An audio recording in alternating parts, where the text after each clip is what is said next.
할렐루야. 2월 3일 목요일 새벽 기도를 시작하도록 하겠습니다. 사도신경으로 우리의 신앙을 고백하시겠습니다. 나는 전능하신 아버지 하나님 천지의 창조주를 믿습니다. 나는 그의 유일하신 아들 우리 주 예수 그리스도를 믿습니다. 그는 성령으로 잉태되어 동정녀 마리아에게서 나시고 본디오 빌라도에게 고난을 받아 십자가에 못 박혀 죽으시고 장사된 지 사흘 만에 죽은 자 가운데서 다시 살아나셨으며 하늘에 오르시어 전능하신 아버지 하나님 우편에 앉아 계시다가 거기로부터 살아있는 자와 죽은 자를 심판하러 오십니다. 나는 성령을 믿으며 거룩한 공교회와 성도의 교제와 죄를 용서받는 것과 몸의 부활과 영생을 믿습니다. 아멘. 찬송가 287장 찬양하시겠습니다. 찬송가 287장입니다.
신약성경 누가복음 9장 37절에서 50절까지 말씀입니다.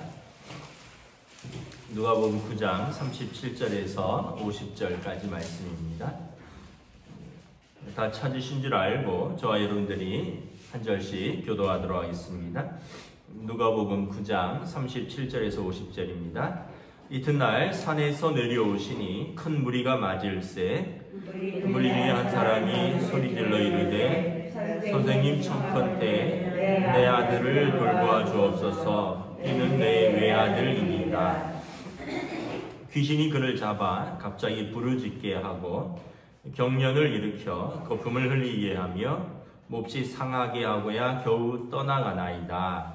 당신의 제자들에게 내쫓아 주기를 구하였으나 그들이 능히 못하더이다.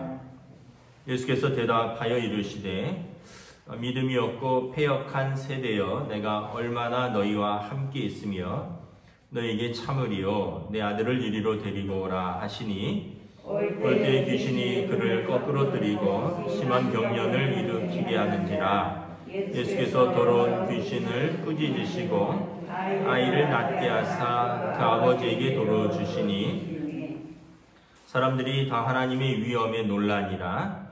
그들이 다 그 행하시는 모든 일을 놀랍게 여길세 예수께서 제자들에게 이르시되 이 말을 너희 귀에 담아두라.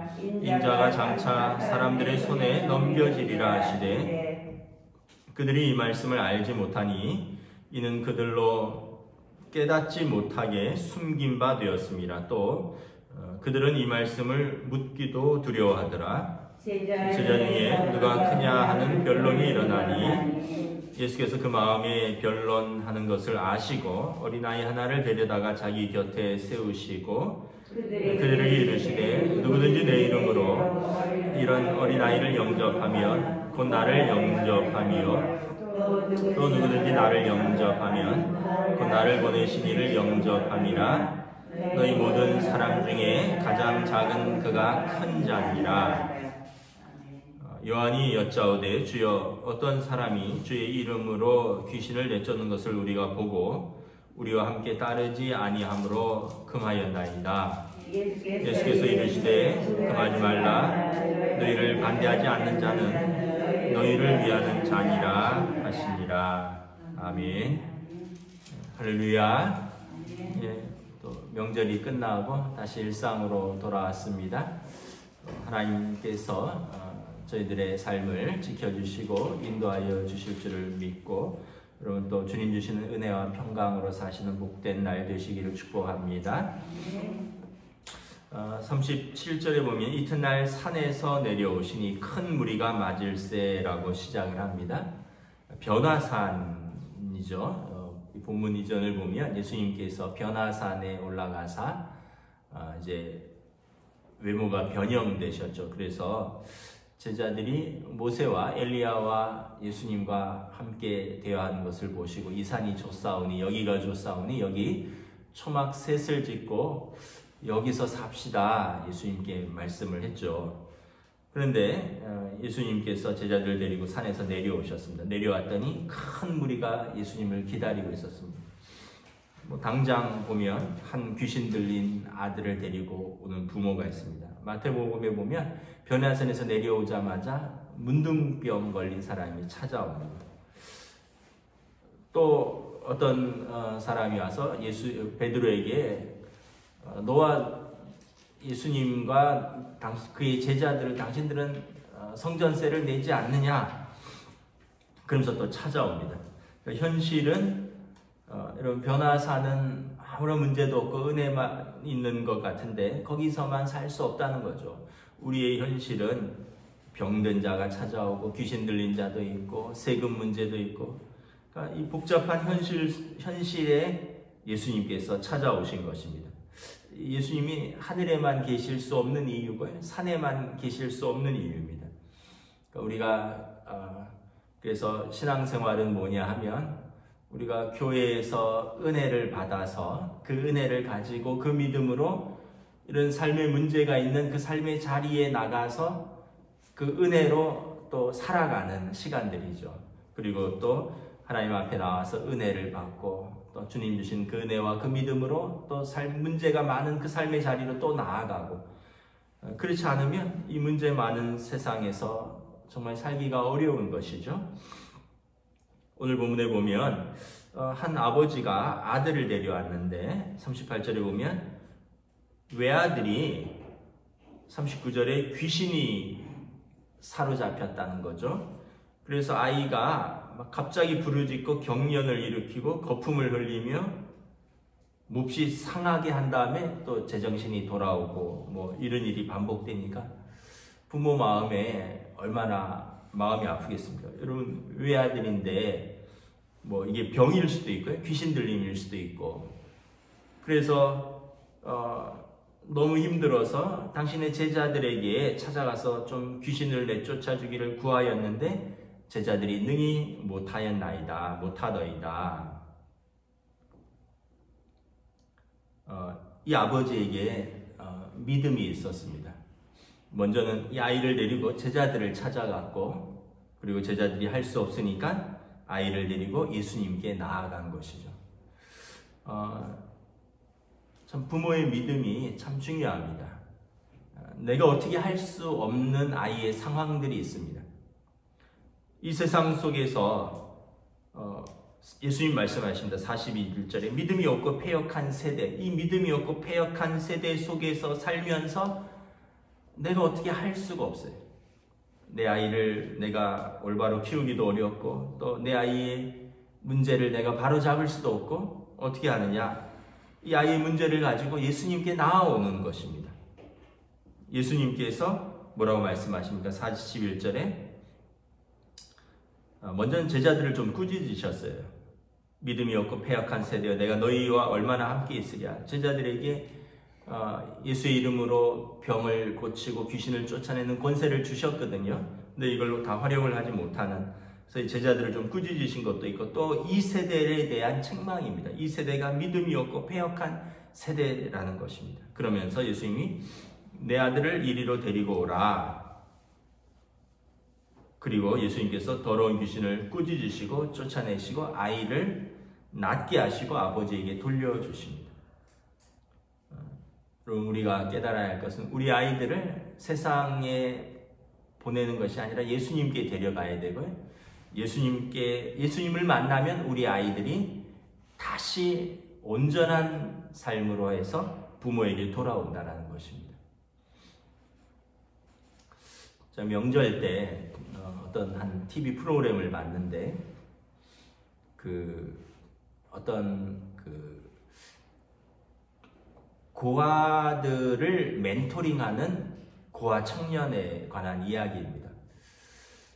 이게 뭐냐면 지금 조금 법이 바뀌었는데 18세가 되면 아이가 이제 요즘 뭐 고아원이라는 말을 굳이 안 쓰는데 그냥 흔히 이야기하기 쉽게 고아원에서 18세가 되면 나가야 된대요.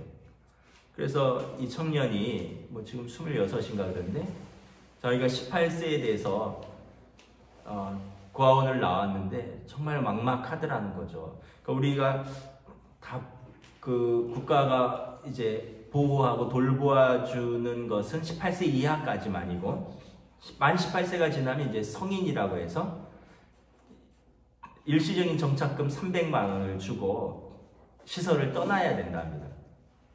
저희가 제일 먼저 하는 것은 월 300만 원짜리 월세를 그러니까 월세를 얻을 보증금이 월 300만 원짜리 되는 방을 찾는 거죠. 왜냐하면 일시금으로 300만 원을 받았으니까 요즘은 500만 원 준다 그러더라고요.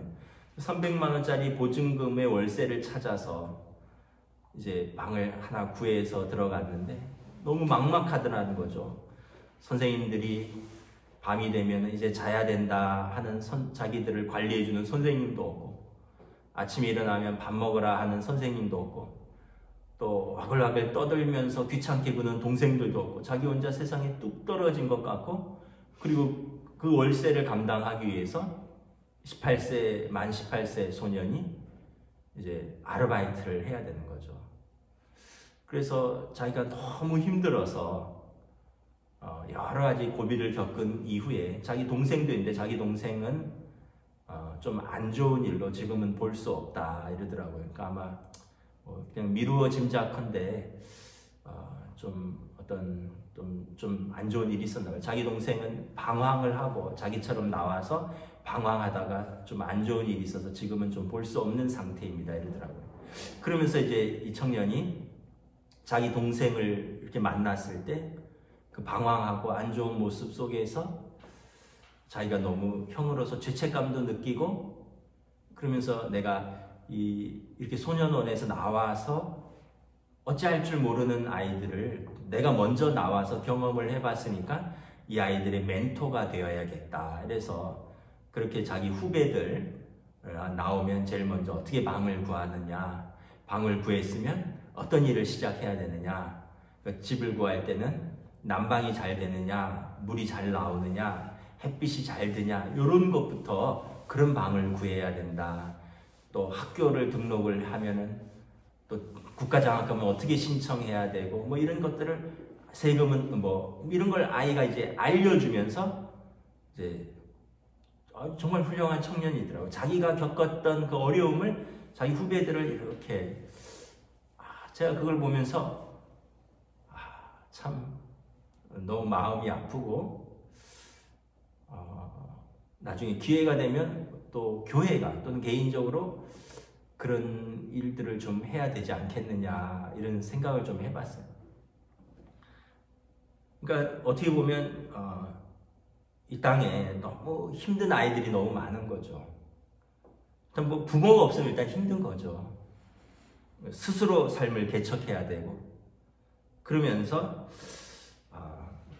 교회가 또는 우리 믿는 사람들이 좀 그런 일들을 해야 하지 않을까 하는 마음을 어제 또 다시 한번 주시더라고요. 어쨌든 여러분 우리가 이 세상의 문제를 다 해결을 할 수가 없어요. 우리가 그 아이들을 예수님께로 데려가야 되고 예수님께서 그 아이들을 만지셔야 되고 그러면서 또 예수님께서 그 아이들에게 믿음을 주시고 또 새 힘을 주시고 사랑을 부어주시고 그래서 우리가 함께 이렇게 살아가는 세상이 되어야 되는 것이죠.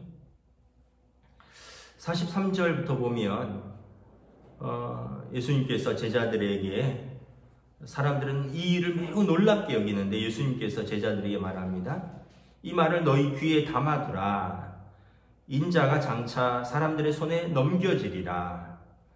사람들은 그런 기적, 그런 능력에 놀라는데 예수님께서는 제자들에게 너희가 담아둬야 할 것은 인자가 장차 사람들의 손에 넘겨지는 것이다. 예수님이 이 땅에 오신 목적은 기적을 행하고 이적을 행하고 능력을 보여주는 것이 아니라 예수님이 이 땅에 오신 목적은 뭐냐면 인자가 사람들의 손에 넘겨지는 것. 세상 죄를 짊어지고 십자가에 달리시는 것. 이것이 예수님이 이 세상에 오신 목적이다. 예수님이 오신 목적을 다시 한번 제자들에게 설명해 주는 것입니다. 제자들이 예수님을 능력 있는 선생님, 어떤 또 그 기적과 이적을 일으키는 그런 선생님의 제자로서가 아니라 십자가에서 자기 백성을 죄를 짊어지고 오신 하나님의 아들로서의 그 믿음을 가지라는 것인데 45절에 보면 제자들이 아직 그 단계까지 이르지 못했습니다. 이 말씀을 알지 못했고요. 깨닫지 못하고 또 그들에게 아직 영적인 성령을 받지 못한 거로 영적으로 그들에게 숨긴 바 되었습니다. 그리고 그들은 이 말씀을 묻기도 두려웠습니다. 왜냐하면 인자가 사람들에게 넘겨진다. 선생님이 어떻게 되신단 말인가 해서 그들이 두려워해서 묻기도 두려워했다는 거죠. 그래서 십자가를 알고 깨닫고 그리고 그 사명을 감당하지 않으면 이제 어떤 문제가 생기느냐? 46절에 누가 크냐 하는 논쟁이 일어난다는 거죠. 제자들이 아직은 성령 받지 못한 거로 또 예수님이 세상 죄를 짊어지고 오신 그 하나님의 아들로서의 사명을 이해하지 못하고 예수님께서 나중에 이 능력과 이 권세로 로마를 물리치고 또 하나님 나라를 세우면 자기들이 그 높은 자리를 차지할 줄 알았던 것입니다. 그러면서 그들 가운데 누가 크냐라는 변론이 일어났습니다. 그래서 누가 크냐라는 변론은 이 영어 성경에 보면 which of them would be the greatest라고 되어 있는데 이 얘기는 미래형입니다. 앞으로 우리 중에 누가 큰 자가 될 것이냐 이런 뜻입니다. 하나님 나라가 도래하면 예수님께서 통치하시면 우리 중에 누가 큰 자가 될 것이냐. 그러니까 그들이 예수님을 따르는 목적이 드러나 있는 거죠. 누가 큰 자가 될 것인가. 어쩌면 우리들도 또 그런지도 모르겠습니다. 때로는 교회에서 직분을 받을 때 더 큰 자가 되고자 하는 마음으로 또는 우리가 예수 믿을 때 세상에서 더 큰 자가 되려고 하는 마음으로 예수를 믿는 것이 아닌가. 근데 예수님은 십자가를 지고 섬기고 희생하고 죽으러 오신 거죠. 그래서 예수님께서 제자들에게 너희가 나를 따르려거든 자기를 부인하고 자기 십자가를 지고 나를 따르라. 너희들도 예수님의 제자가 되려면 예수님이 그러셨던 것처럼 자기를 부인하고 자기 십자가를 지는 자가 예수님을 따를 수 있다. 근데 제자들은 아직까지 그 단계가 이르지 못한 거죠. 누가 더 크냐라는 거죠. 예수님께서 안타깝게 여기셨죠. 그런 걸 보면 참 교회 안에서도 만약에 누가 큰 자냐 이런 걸로 다툰다면 예수님이 우리를 보시고 안타깝게 여기시겠죠. 그래서 어린아이를 하나 세웁니다. 그러면서 어린아이를 세우고 이렇게 말씀하십니다. 어린아이를 내 이름으로 이런 어린아이를 영접하면 곧 나를 영접하며 또 누구든지 나를 영접하면 곧 나를 보내신 이를 영접함이라. 너희 모든 사람 중에 가장 작은 자가 가장 큰 자니라. 어린아이를 세우셨는데 어린아이의 특징이 무엇이냐면 첫째는 약하고 무능한 것입니다. 여러분 어른이 힘이 있고요. 어른이 돈이 있고 어른이 지식도 있고 경험도 있죠. 어린아이는 힘도 없고 돈도 없고 지식도 없고 경험도 없죠. 그래서 예수님 시대 어린아이는 숫자를 셀 때 세지 않았습니다. 그렇게 무능한 존재였습니다. 그러다 보니까 그 어린아이의 특징이 뭡니까? 전적인 의존입니다. 겸손과 전적인 의존. 나는 할 수 없다. 그래서 어린아이들이 어떻게 해요? 엄마 졸졸 따라다니잖아요. 아빠 졸졸 따라다니잖아요. 할아버지 할머니 졸졸 따라다니잖아요. 그리고 머리가 크면 이제 아빠 엄마를 떠나지만 어린아이 때의 특징은 뭡니까? 아빠 엄마를 전적으로 의존하는 것입니다. 예수님께서 말씀하신 이 어린아이와 같은 자가 천국에서 가장 큰 자다라는 의미는 두 가지 의미가 있는데 첫째는 예수님의 제자들은 여러분 하나님 앞에서 자기를 발견한 사람입니다. 하나님 앞에서 자기를 발견하면 어떻게 되죠? 우리가 죄인이라는 거죠. 그럼 우리가 교만할 수도 없고요.